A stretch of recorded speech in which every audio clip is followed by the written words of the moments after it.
सोनीपत में सर छोटू राम की पुण्यतिथि पर आयोजित कार्यक्रम के दौरान किसान नेता राकेश टिकैत ने सरकार पर जमकर निशाना साधा।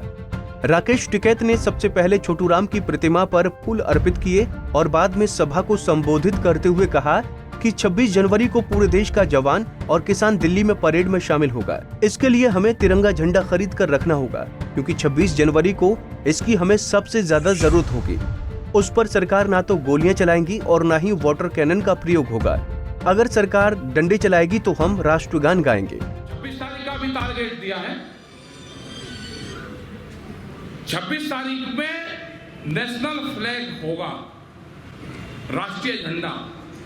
उस पर ये गोली नहीं चलाने के, उस पर वाटर कैनन का इस्तेमाल नहीं होने का, वो हमारे साथ रहेगा। ये डंडा चलाएंगे, हम राष्ट्रगान गाएंगे। जब देखा कैसे चलाएंगे, इसे घेरो दिल्ली को। अगर कोई आदमी ट्रैक्टर किसी का घर पर रहेगा, इस तरह के आंदोलन हुए कि जब कस्में ये खाली के भाई हर ट्रैक्टर चलना है, तो किसी का अगर खराब ट्रैक्टर भी था तो हमने देखा 1988 में उसका ट्रैक्टर पीछे बंद का ट्रैक्टर आया। मतलब ये जुनून पैदा करना पड़ेगा, नहीं तो यह किसानी बर्बाद होगी। सरकार भी देख रही कि ये कहां लोग जाएंगे। देखो या तो इसका रास्ता निकल जाएगा फरवरी तक। फरवरी में है बजट 21 तारीख के आसपास तक, और नहीं तो फिर ये लंबा चलेगा आंदोलन। मोर्चा छोड़ने की किसी की हालत है नहीं, ना मोर्चा कोई छोड़ेगा। मोर्चा छोड़ दो तो इस तरह के अटैक होंगे कि आपकी जमीन के जिस तरह से प्लान इन्होंने बना ली, जमीन आपके पास में बचती नहीं। बीज का कानून आ रहा है, इसके बाद में बीज के कानून रखे हुए हैं दो, एक बीज का, एक पेस्टिसाइड बिल है। बीज का कानून भी है कि भी है, हाँ।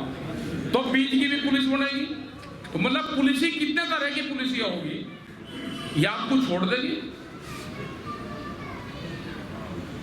भाई किसी के खेत में अगर बराबर वाले ने 2 मुट्ठी दाने घेर दिए, एक ने करा वहां पे मुजफ्फरनगर में, वो लड़ाई हो रही थी आपस में, वो गेहूं बोका, उसने उसमें बंदरी का बीज फेंक दिया। वो गेहूं तो जमे नहीं, हो जब खड़ी हुई तो बंदरी उस खेत में जमे, कुछ जई घेर दी उसमें। तो ये भी होंगे जो पड़ोसी है, उसे करने की जरूरत थोड़ा। एक मुट्ठी किसी कंपनी का बीज और आप बड़े में बगा दे, बस हो गया मुकदमा, और कुछ नहीं करने की जरूरत है। राकेश टिकैत ने कहा कि हमने ना तो आजादी की लड़ाई देखी है और हमने केवल उसके बारे में सुना है। अब की बार ये आजादी की लड़ाई है और ये 2024 तक चल सकती है। उन्होंने कहा कि हमने 3.5 साल के लिए तैयारियां करनी है, क्योंकि हमें पता नहीं है कि ये आंदोलन कितना लंबा चले। उन्होंने जनता से अपील करते हुए कहा कि हमें आटा दान में नहीं चाहिए, हमें तिरंगा दान में दो, क्योंकि इसकी हमें सबसे ज्यादा आवश्यकता पड़ने वाली है। करना पड़ेगा, गांव-गांव जाना पड़ेगा, कमेटियां बनानी पड़ेगी और वहां के लिए लोगों को निकालना पड़ेगा।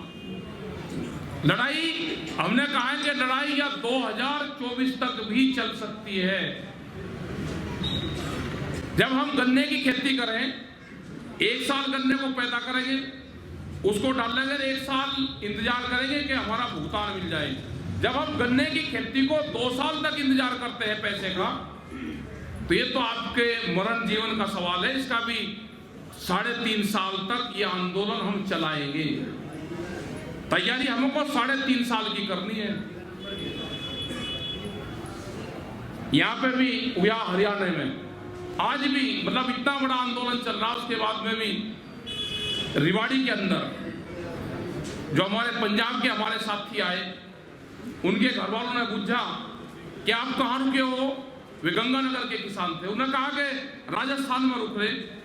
उनके घर वालों गांव वालों ने कहा कि आप राजस्थान से गए, राजस्थान में ही रुक रहे, या तो अपने घर पर आकर काम करो, अपने फार्म पे, खेत में, और या तोड़ कर बैरिकेटिंग और हरियाणा से दिल्ली में जाओ। उन्होंने जब बैरिकेटिंग तोड़े वहां के, जब वे वहां से हटाए, पुलिस ने पूरा रास्ता उनको दिया, लेकिन रिवाड़ी पुलिस ने ऊपर 2 मंजिल का पुल था, उसके ऊपर से चलते हुए ट्रैक्टर पे खट्टर सरकार ने आंसू गैस के गोले छोड़े ऊपर से ही। ट्रैक्टरों में आग लगने से बचे, टेंट जले। तो ये काम इतना तो काम अब भी कर रहे हैं। हमने बता दिया कि दिल्ली को जीत का आ जाए, अगला तो चंडीगढ़ का टारगेट है। बता दें कि केंद्र सरकार और किसानों के बीच चल रही 9वें दौर की वार्ता भी बेनतीजा रही, जिससे किसानों में रोष बढ़ता ही जा रहा है। करीब 3 घंटे तक चली इस बैठक में किसान नेता कानून रद्द करने की मांग पर अड़े रहे। केंद्र सरकार कानून में संशोधन करने की बात कह रही है। बैठक में कोई समाधान न निकलने के कारण बातचीत को 15 जनवरी तक के लिए स्थगित कर दिया है। 15 जनवरी को 10वें दौर की वार्ता होगी। सोनीपत से पवन राठी, पंजाब केसरी टीवी।